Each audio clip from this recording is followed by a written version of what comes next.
The galaxy map ends at human space, and no one dares to ask why. The junior researcher's name was Calavas, and she asked the question on a Tuesday. I remember because Tuesdays in the archive were always slow. The data feeds from the outer survey stations came in overnight, and by morning the automated systems had sorted and cataloged everything. There was usually very little for us to do except drink the warm processing fluid that passed for coffee in the archives break room and wait for something unusual to come through. Nothing unusual ever came through on Tuesdays. I had worked in the Grand Archive on Station Ither for 214 years. 214 years of cataloging survey data, cross-referencing navigation tables, updating star maps, and filing atmospheric composition reports from worlds so boring that no one had bothered to name them. I was good at my work. I was thorough, careful, and almost completely without imagination, which is the ideal personality for a cartographic archivist. Calavas had imagination. She was a first-year researcher freshly assigned to our division with the kind of wide-open curiosity that the archive usually crushed within 6 months. She had been with us for 8 weeks. I was standing at the main map display, a three-dimensional projection of the known galaxy, rotating slowly the 17,000 inhabited systems of the conclave, marked in pale blue. When she walked up beside me with her data tablet and tilted her head at the projection, "Velran," she said, using the short form of my name the way the younger researchers always did. "Why does the map stop there?" She pointed. Her finger indicated the upper right quadrant of the projection, where the blue lights thinned and then simply ended. Beyond the last cluster of conclave systems, there was nothing. Blank space, no survey data, no navigation markers, no atmospheric readings, not even the red dots that indicated uncharted systems worth investigating. Just a boundary, perfectly clean, as if someone had drawn a line with a ruler and said, "This is where the known universe ends. That is the boundary of human space," I said. She nodded slowly. "I know, but why is it blank? Surely there are star systems on the other side. The gravity data alone suggests it is an uninhabited region," I said, reciting something I had so many times it had become automatic. "Resource poor, sparse, stellar density, not worth surveying." She looked at me. She had 4 eyes like most of her species, and all 4 of them were pointed at me with the kind of steady attention that made me slightly uncomfortable. "But humans live there," she said. "Yes, and we have no data on what is inside there. Space, no, and no one has ever asked why." I opened my mouth to say something. I am not certain what I was going to say. Before I could say it, one of the senior archivists, a broad-shouldered Vanek named Preth, who had worked in the archive longer than I had, appeared at Kala's elbow. "We have a station 4 filing that needs secondary review," Preth said to her pleasantly and firmly. "B7 right now, if you please." Kala looked at the map one more time, then she went with Preth. She was reassigned to deep space mineral composition, cataloging 3 days. Later, it was framed as a promotion. I told myself I did not think much about it. I was lying. I had been an archivist for 214 years.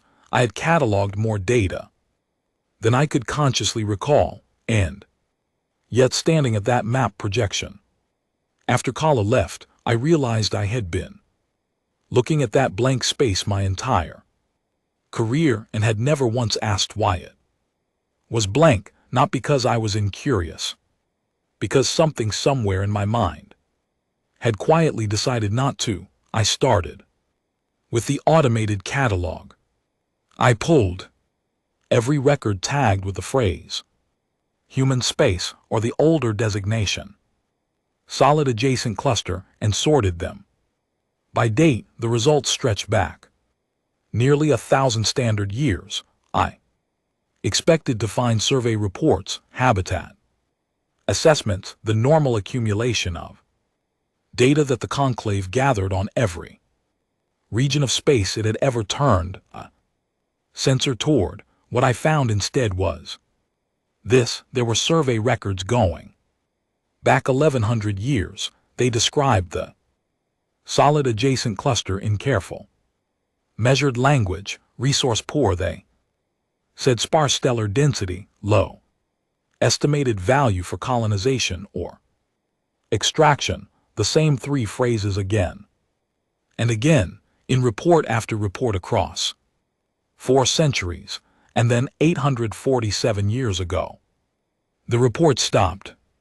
Not gradually, not with a formal announcement or a policy memo. They simply stopped. One cycle, there were survey updates. The next cycle, there were none, and there were none after that for 847 consecutive years, right up to the moment I was standing at the data terminal pulling the records. I cross-referenced the location data in those old surveys against current deep space gravitational imaging. This was a routine process we used to track stellar drift and update navigation charts. It took about 4 minutes to run. The results came back, and I sat down heavily in my chair. The old report said the adjacent cluster was sparse, low stellar density, resource poor. The gravitational imaging said something completely different. 3 of the star systems described in those reports as minor unremarkable showed the gravitational signatures of massive engineered structures in orbit, not natural bodies, structures the kind of energy signatures that Inconcal have meant Dyson-class megastructures, the kind of engineering project that would have taken thousands of years to build and generated enough energy to power 100 inhabited systems. The old reports had been changed. I read them again. Then I read the original filing. Metadata, the small data tags that automated systems attached to documents when they were first created, and compared them to the body of the documents themselves. The metadata was original. The content was not. The content had been overwritten quietly, cleanly, without any formal amendment, record, or official notation. Someone at some point in the last 800 years had opened these documents and changed what they said, and because no one had ever gone looking, no one had noticed. I sat there for a long time. Then I filed a request for the original physical survey logs, the ones from before the digital archiving system was implemented over 400 years ago. Paper records essentially pressed polymer sheets in climate controlled storage. The automated system approved my request without any delay. 3 hours and 20 minutes later, I received a message from the physical storage division. It was polite and brief. It informed me that the physical survey logs for the sole adjacent cluster had been destroyed in the archive fire of 340 standard years ago, and that the loss had been deeply regretted. I checked the archive's incident database. There was no archive fire on record, not 340 years ago, not any other time. The archive had never had a fire. The archive's physical storage vaults were not capable of catching fire. They were sealed, vacuum controlled and built from materials specifically chosen because they did not combust. I closed the request window. I sat in my chair. I looked at the blank space on the galaxy map. It looked back at me the way blank spaces always do, patiently, quietly, containing every possible thing and giving away nothing. I thought about Calivos, who had asked a simple question and been moved to mineral cataloging within 72 hours. I thought about the survey reports that all said the same 3 phrases. I thought about a fire that had never happened, destroying records that someone apparently very much did not want anyone to find. I thought about the fact that I had worked in this archive for 214 years, surrounded by the most comprehensive collection of galactic data ever assembled, and it had taken a junior researcher's 8-week curiosity to make me notice that there was a very large piece of the galaxy that we simply pretended did not exist.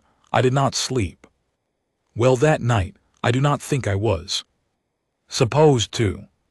The oldest Dell scholar, still working in an academic capacity, was a being named Orth Ka, and he had been mapping the galaxy for longer than my entire civilization had been. Traveling between stars, I found him through the archive's interspecies research directory, which listed him as an emeritus consultant on deep history.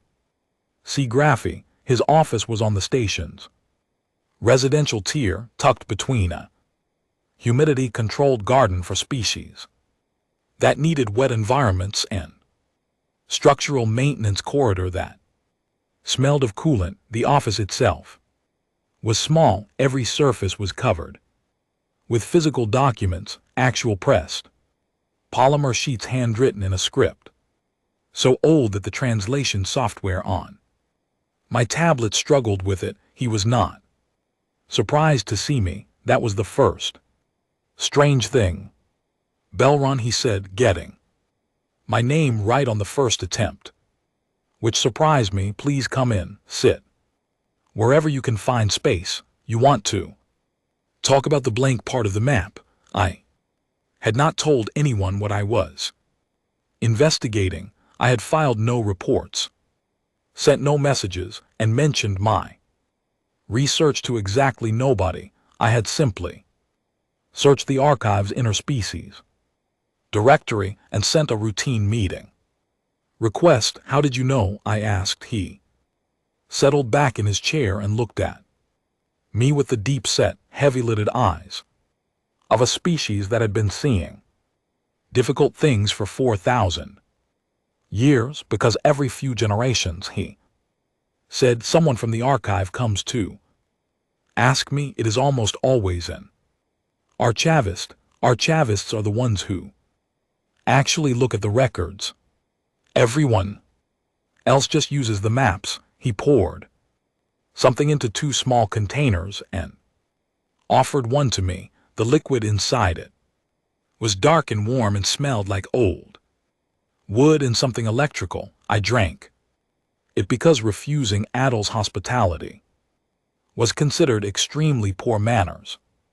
The drill have been in space for 4,000 years. I said your civilization was out here before any of the other conclave species reached orbit. You have records that go back further than anyone. Yes. Did your people survey human space? Yes. What did you find? Orthez was quiet for a moment, not the quiet of someone choosing words carefully, the quiet of someone deciding how much to say. We found, he said at last, a very young species with an extraordinary talent for surviving things that should have ended them. I waited. We watched them for about 200 years. He continued from a respectful distance with passive sensors. They were not ready for contact. They were complicated, internally complicated. They had this remarkable capacity for both enormous kindness and enormous harm, often at the same time, often done by the same individuals. Watching them was like watching something that was either going to become extraordinary or collapse entirely, and you could not tell which. And then we stopped watching. He set down his container, not because we were asked to, not because they noticed us. We stopped because of what we saw in the data. I leaned forward. What did you see? We saw them start building, he said simply, not the way civilizations usually build, not cities, not ships. They started building things we did not have words for, structures at scales that did not fit our models, and the rate at which they were building it did not follow the curves we expected. Civilizations grow at predictable rates. There are patterns. The drill followed those patterns. The Von Echt followed those patterns. Every civilization we have ever studied followed those patterns, and humans did not. Humans accelerated, he said. The longer they went without being disturbed, the faster they grew, and the things they were building grew with them. He picked up his container again, looked at the dark liquid inside it. We looked at the data, and we made a decision. We decided that we were content with what we had. I stared at him. That is all. You looked at what they were building, and you simply decided to stop looking. Velrun, he said, my name quietly, like someone saying something important. Have you ever been in a room with someone who is so much better at everything than you that you could not breathe, not because they were cruel, not because they were threatening you, simply because the difference between what they were and what you were made the air feel thinner? I did not answer. That was the data, he said. That was what looking at human space felt like when we were honest about what we were seeing, and so we decided as a civilization that we were comfortable with the map we had, that we did not need to extend it, that the blank space was fine. He said it without bitterness, without embarrassment, with the calm of a very old being who had made a decision long ago and had arrived through years of living with it at a kind of peace. But the other senior species, I pressed. The Von Echt, the Seal, the old conclave members, they must have their own records, their own survey data, of course, and it says the same thing. He tilted his head. Go ask them. They will tell you what they told themselves, which is not quite the same as the truth, but you will see it in the gaps between what they say. I spent the next 3 weeks doing exactly that. It was not easy to get time with the senior species scholars. The Von Echt, in particular, were notoriously guarded with their time, but I had 2 centuries of professional connections in the archive, and I knew how to frame a request as routine historical research without raising any flags. I spoke with 6 scholars across 4 species. I asked each of them about early contacts with human space, about their civilization, survey histories, about what their records showed, and I noticed the same thing in each of them. They would talk about human space for a certain amount of time. They would give me data, accurate data, as far as I could verify. And then at a certain point in the conversation, when I pushed toward the specific question of what was actually being built inside the boundary, something changed.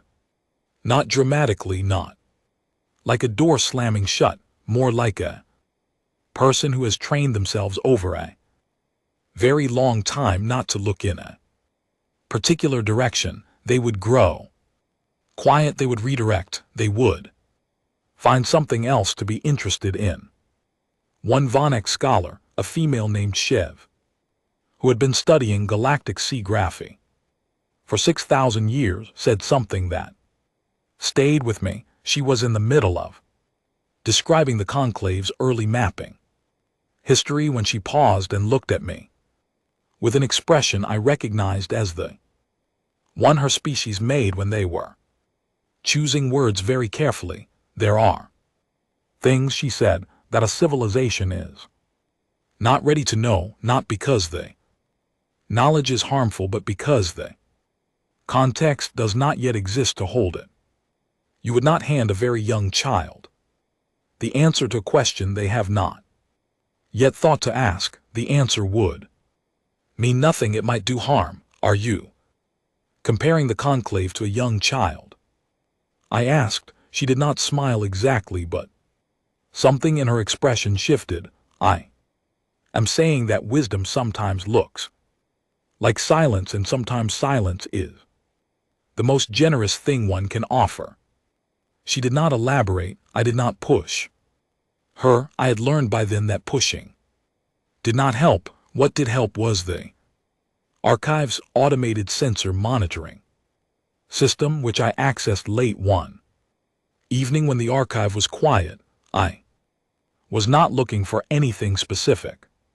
I was checking the conclave's deep space sensor network, a constellation of listening posts spread across the galactic arm that monitored everything from stellar activity to navigation hazards. They were fully automated, constantly running, and their data fed directly into the archive systems. What I found were dead zones, 17 sections of the sensor network arranged in a pattern that I recognized immediately as following the boundary of human space. Were reporting perfectly normal function, but returning no data from the direction of human space, not corrupted data, not equipment failure. The sensors were working, they were simply receiving nothing from that direction. I ran a diagnostic. The diagnostic came back clean. The sensors were fully operational. I ran a second check. This one looking at the sensor network's historical data to see when the dead zones had first appeared. The answer came back immediately, 847 years ago. The same year the survey reports stopped, the same year the official story became resource poor, sparse, not worth surveying. Something 847 years ago had very quietly redirected 27,000 pieces of the conclave sensor network away from human space, not broken them, redirected them, and because the sensors reported themselves as functioning normally, no one had ever noticed. I sat at my terminal for a long time. The station hummed around me. The map projection rotated slowly at the center of the room, the blue lights of the conclave systems turning in the darkness, the blank space sitting at the edge of it all, patient and clean and deliberately carefully empty. I thought about what Orth had said about a room where someone was so much better at everything that the air felt thinner.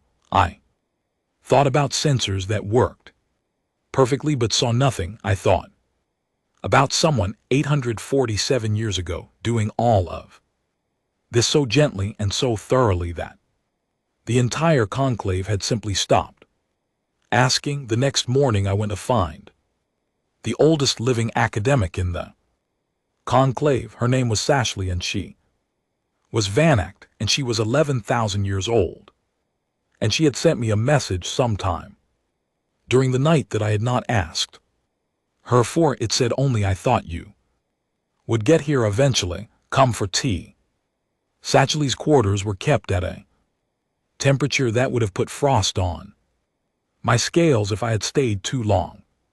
She met me at the door wearing several layers of woven insulating fabric, and she moved with the careful, deliberate grace of someone who had been alive long. enough that every movement was intentional. Her quarters were larger than Orthcass's office, and where his had been cluttered with physical documents, hers was almost bare. A few chairs, a low table, a single display screen on the wall showing a slow-moving image of a star system I did not recognize, and on the table between two ceramic cups of something steaming, a flat polymer sheet sealed in a preservation case. She sat across from me. She wrapped her long hands around her cup and looked at me with eyes that had watched 11,000 years of galactic history unfold. You found the sensor gap, she said. Yes. And the falsified reports? Yes. And the fire that never happened? I set my cup down carefully. The fire that never happened? Yes. She nodded slowly. Then you are where I was 400 years ago when I started asking. I looked at the sealed polymer sheet on the table between us. Is that what I think it is? She slid it toward me. Through the preservation case, I could see the text, dense, formal, in 17 languages, including my own. The header was in a script I recognized as an early form of Conclave standard, the kind of lettering used before the third formatting reform nearly 900 years ago. It is not a treaty, she said. I want to be very clear about that before you read it. It is not a law, and it was not passed by anybody with enforcement authority.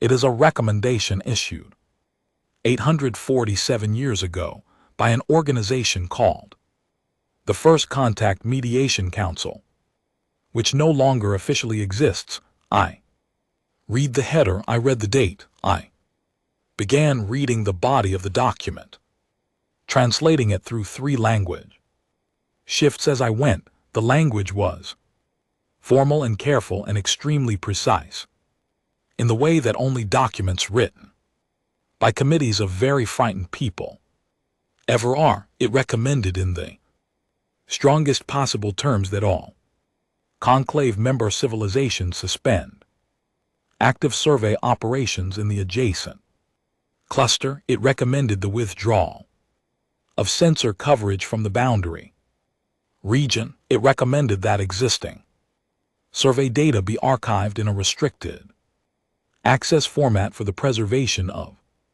regional stability. It said for the protection of developing civilizations.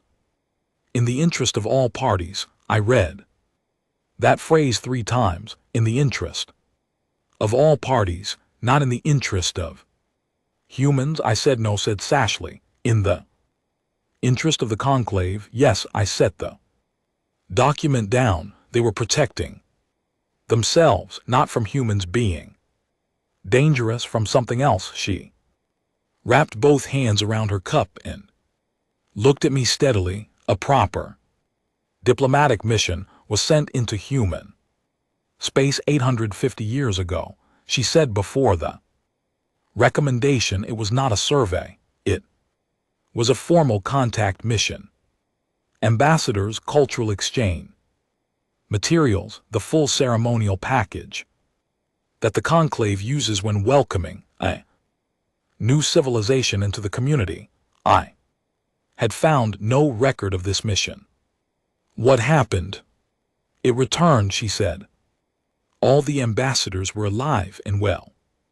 They filed a glowing report. They described meeting with human representatives, seeing human cities, exchanging greetings and gifts. It was all entirely positive, but the mission had been gone for 2 weeks, Sashley said. At the speeds of the vessels involved, the journey to the boundary and back alone would have taken 4 months. There is no way for that mission to have gone and returned in 2 weeks. I sat very still. Were the ambassadors aware of the discrepancy? They were asked about it. They all said the same thing. They did not believe 2 weeks had passed. They believed they had been gone for 4 months. She set her cup down. They were all perfectly healthy, cognitively normal, physically unaltered. There was no evidence of anything harmful having been done to them. What happened to them? After they raised, she said, all of them. Within 5 years of returning, independently, without discussing it with each other, as far as anyone could determine, they went to quiet worlds, peaceful places. Several of them wrote small, beautiful books about very ordinary things, gardens, weather, the quality of light in the evening. They all lived to the natural end of their lives, and they never explained. One of them, Sashley said, left a private journal. Her name was Veloth, and she was a drill diplomat, and she had been doing contact work for 3 centuries. Before she retired, the journal was not published until after her death. I have read it. What did it say? Sashley was quiet for a moment.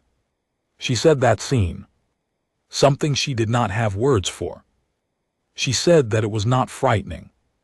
She was very clear about that, very insistent. Actually, it was not frightening. She said the word she would use if she had to choose one was enormous, and that after seeing it, the life she had been living felt very small, not in a painful way, but in the way that a single stone feels small when you hold it in your hand while standing on a mountain. The stone is still real.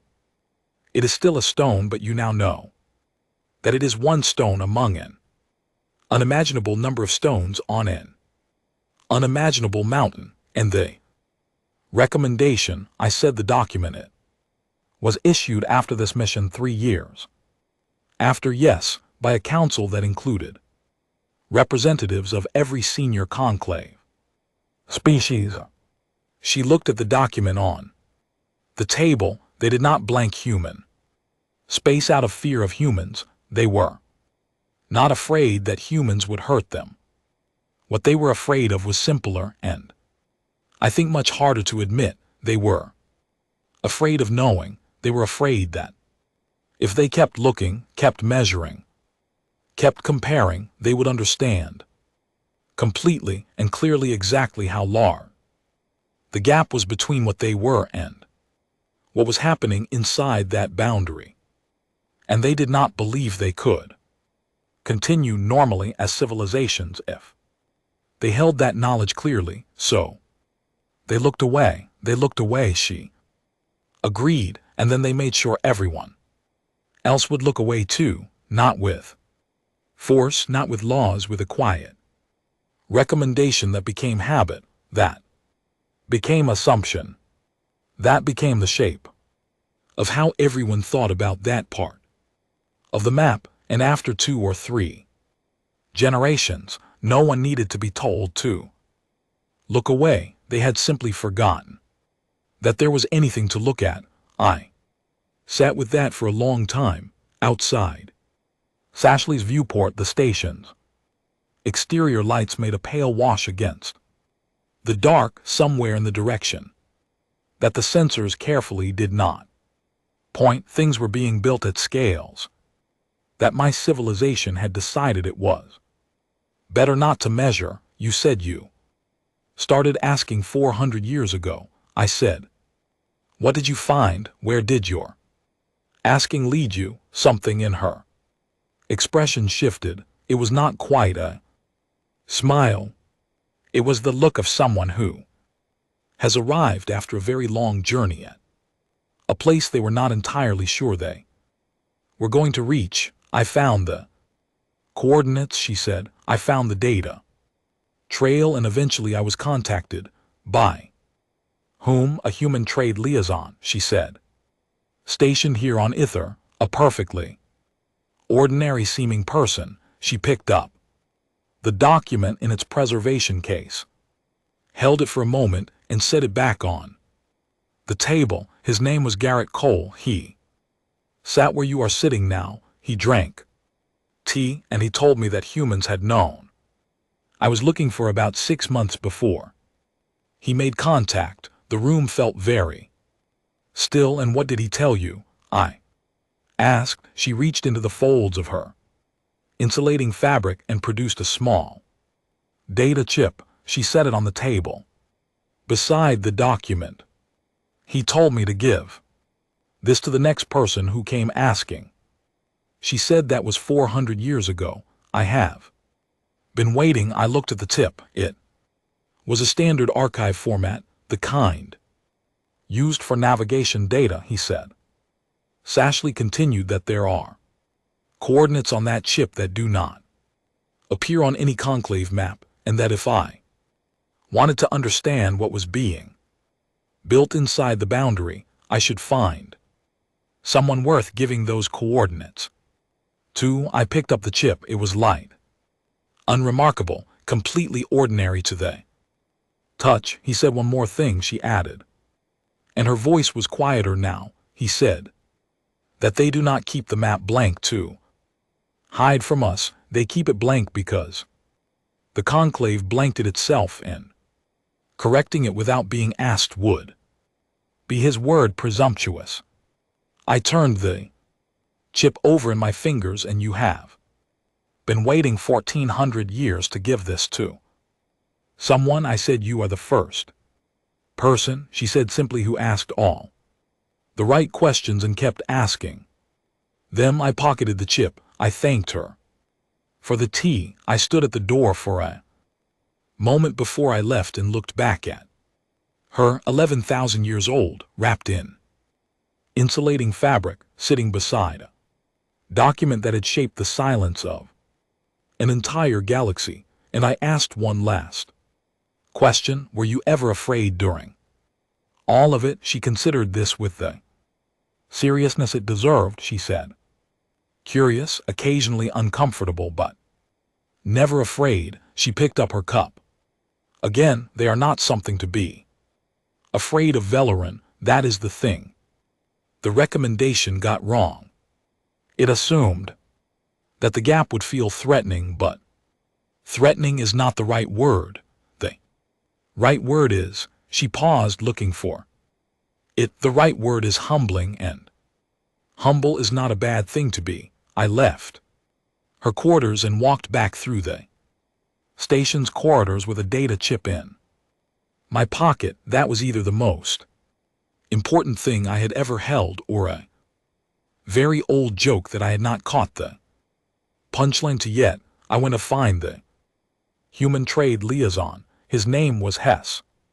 The cafe where we met was on the station's social tier, between a food dispensary and a communication relay station, the kind of place that existed on every interstellar station in the conclave, because every species, no matter how different, seemed to eventually want somewhere to sit down with a warm drink and not be doing anything in particular. Hess had been the human liaison to Ither for 11 years. I had seen him in passing perhaps a dozen times. He was of average height for a human, with brown-toned skin and light-colored eyes that I had always found slightly difficult to read. Humans expressed a great deal through the small muscles around their eyes and mouths, in ways that were subtle enough to miss if you were not paying close attention. He arrived exactly on time, which I had come to understand was a very human thing. Not early, not late, but exactly when they said they would be.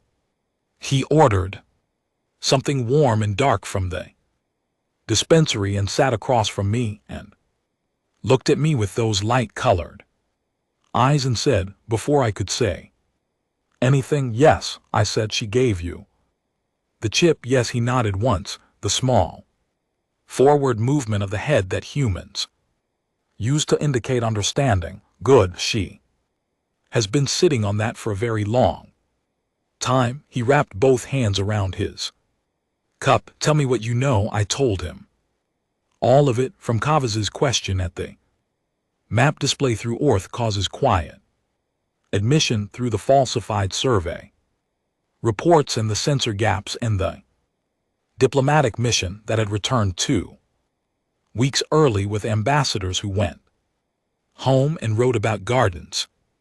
I laid it out plainly the way I would present an archival report, chronological, fact-based without interpretation. Hess listened to all of it without interrupting. His expression did not change much. He had the look of someone hearing a story they already know, told by someone who is only just catching up, and being patient about the distance between them. When I finished, he was quiet for a moment, then he said, "You are a careful person. I have always respected that about the way you run the archive. You know my work. We know most of what happens on this station," he said.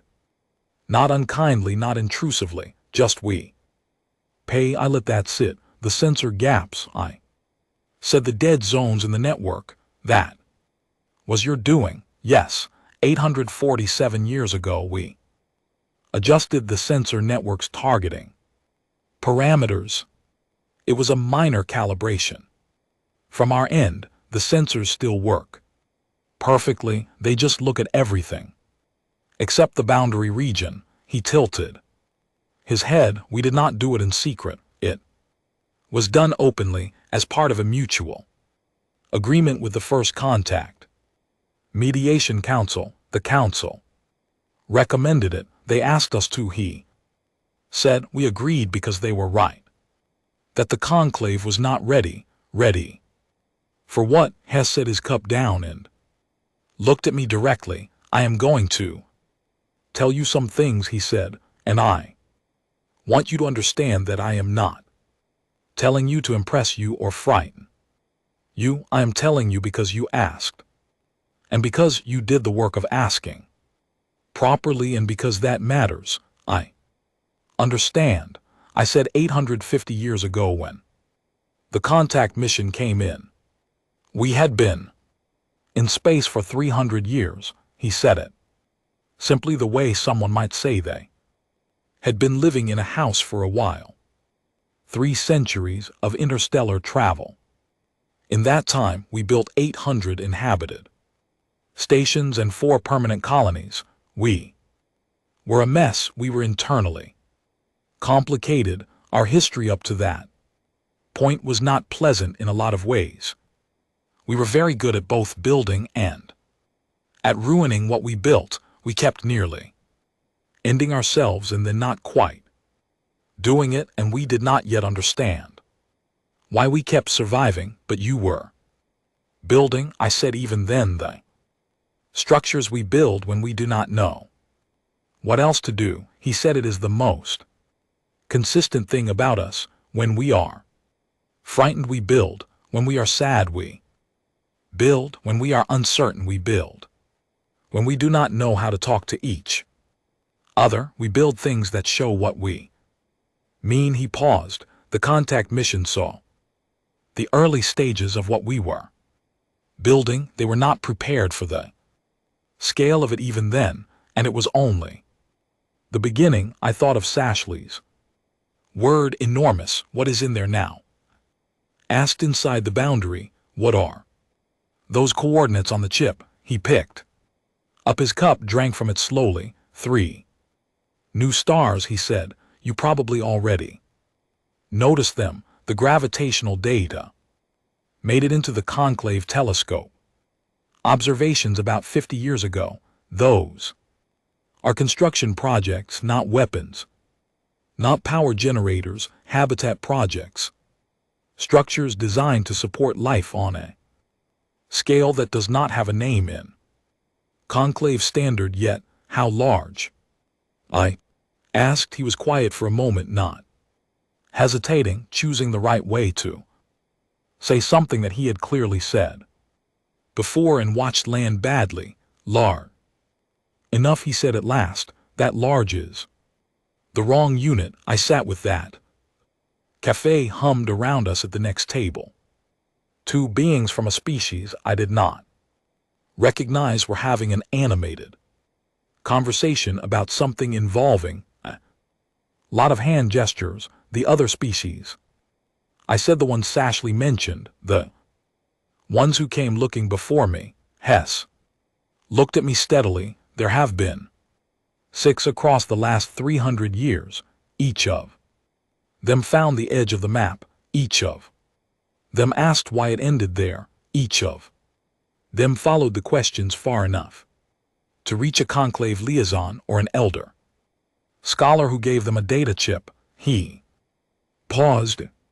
Each of them then faced the same decision you are facing right now. What decision? Whether to believe it enough to come look. I was quiet for a moment.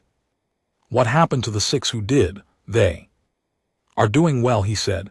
We set each of them up with a habitat in a system about 40 light years inside the boundary. They have full access to what we are building, full freedom to come and go. 2 of them have integrated deeply into some of our larger projects. One of them mostly wanted to be left alone and write a history of their own species, and we gave them an entire station for that purpose. He shrugged, a small movement of the shoulders. We do not push, we do not pressure. When a civilization comes to us ready to look, we show them. When they are not ready, we wait.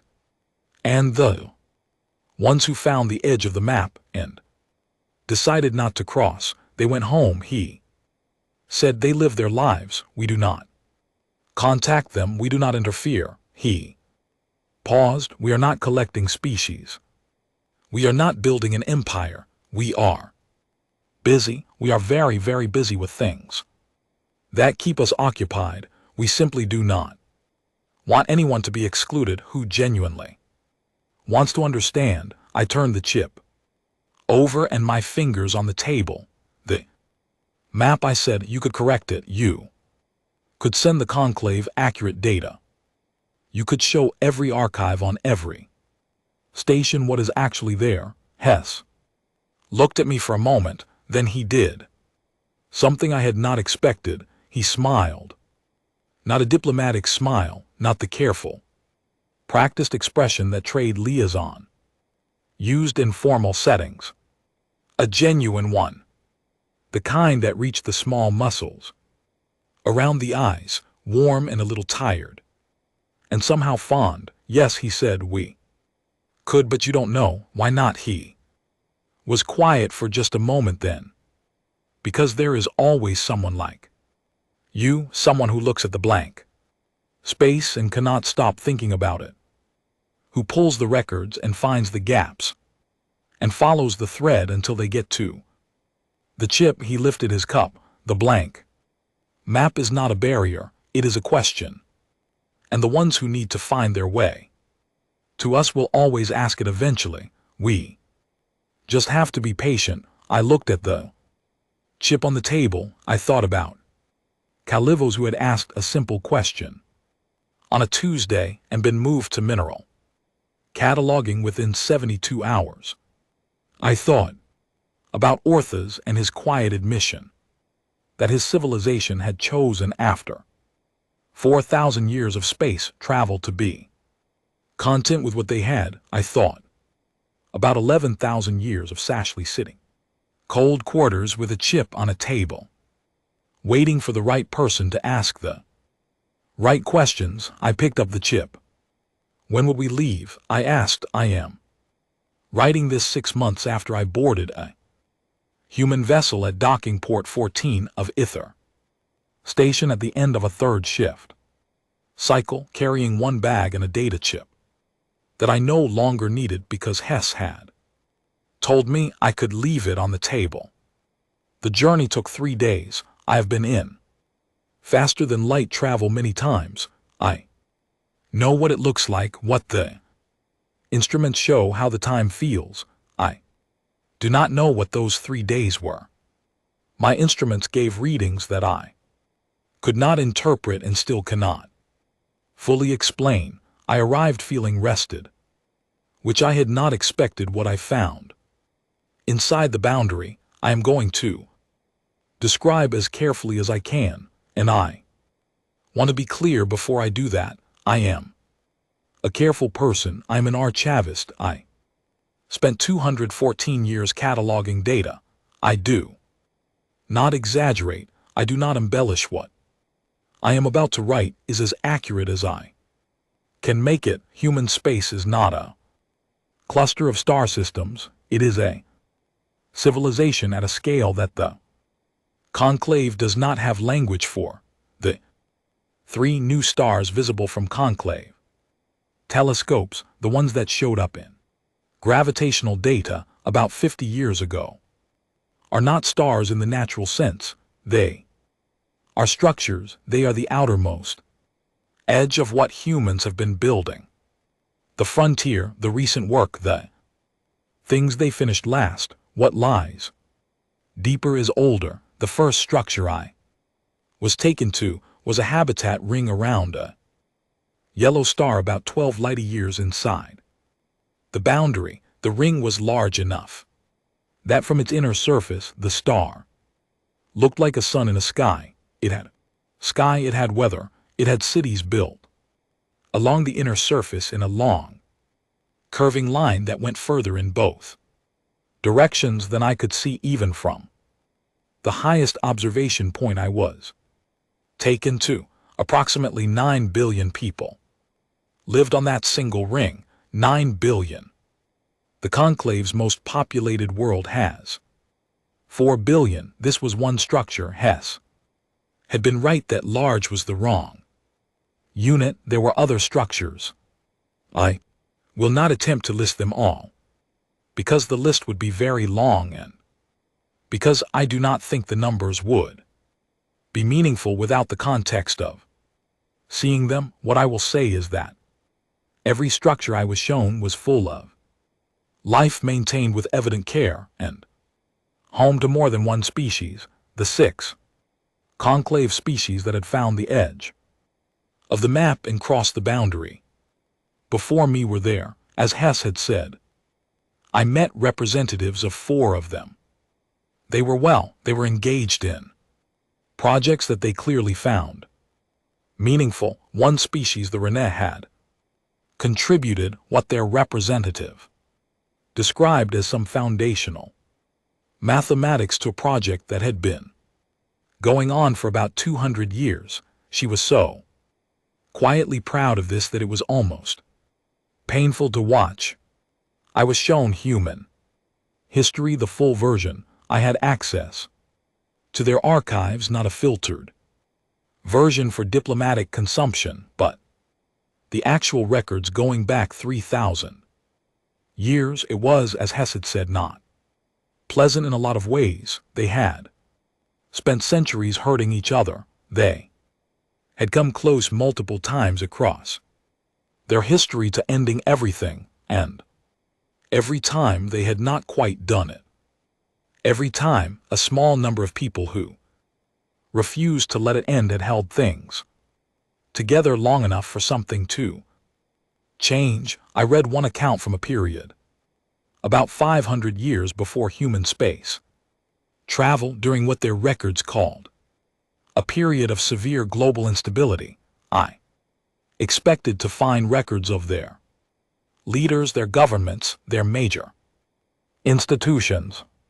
Instead, I found woven through the historical record accounts of individuals, a civil engineer who kept a power grid running by herself for 3 months after everyone else had evacuated, a doctor who walked between 2 regions that were in active conflict, treating people on both sides for 2 years, and wrote letters home about it that were funny and warm and completely without bitterness. 14-year-old child who organized food distribution in a collapsed city with more competence than the adults around her, and seemed to regard this as perfectly normal. Humans survived, I came to understand, not because of their strength as a civilization, but because of the specific stubbornness of individuals who, in the worst moments, found it impossible to stop trying. And when those individuals had finally, after many difficult centuries, built a world stable enough to hold, they looked up, and then they did not stop looking. I was taken to the place that Hess had mentioned, the museum. It was a small building by human standards in a city on one of the older habitat rings. The sign above the entrance read, "Those who asked." Inside were records of every being from every conclave species who had ever found the edge of the map and followed it to its source. The earliest record was 812 years old. A drill cartographer who had apparently found the same sensor anomaly I had found and had kept asking until a human vessel met them at the boundary and brought them in. There were 643 records in the museum, one for each individual who had made the journey. Most of them were archivists, as Ortha had said. A few were historians or scientists or journalists. One was a Vanak poet who had apparently included a line about the blank map in a poem, and the poem had attracted attention, and the attention had eventually led them here. The record of each individual included a brief account of what they had found upon arrival. Accounts were all different in tone and detail, but they all contained one common element: the word enormous, or something equivalent to it in the relevant language. It appeared in 643 separate accounts, always somewhere in the first paragraph. I stood in front of the place on the wall where my own record would eventually be filed, in a museum that humans had built to honor the people who could not stop asking questions, in a civilization that was so old and so large and so impossible to fully take in that my instruments still could not find the right scale to measure it. And I thought about something Hess had said to me back in the cafe on Ither after I had asked why they did not simply correct the map. Because there is always someone like you. I thought about Calavos, reassigned to mineral cataloging, who had asked the question on a Tuesday. I thought about what she would find when she got old enough and thorough enough and stubborn enough to follow it all the way to the edge of what was known. I thought about her record going up on this wall someday, in a museum that would still be standing long after I was done. I am filing this account in the public archive on Ither Station. I am filing it under my full name and clearance code. I am not encrypting it. I am not hiding it. The account will be accessible to any researcher who searches for information about the blank space on the galaxy map. I expect it will be found by someone like me, someone methodical and careful, who noticed something that did not quite fit and pulled at the thread because they could not comfortably leave it alone. The map ends at human space. I have been to the other side of it. Go find out why.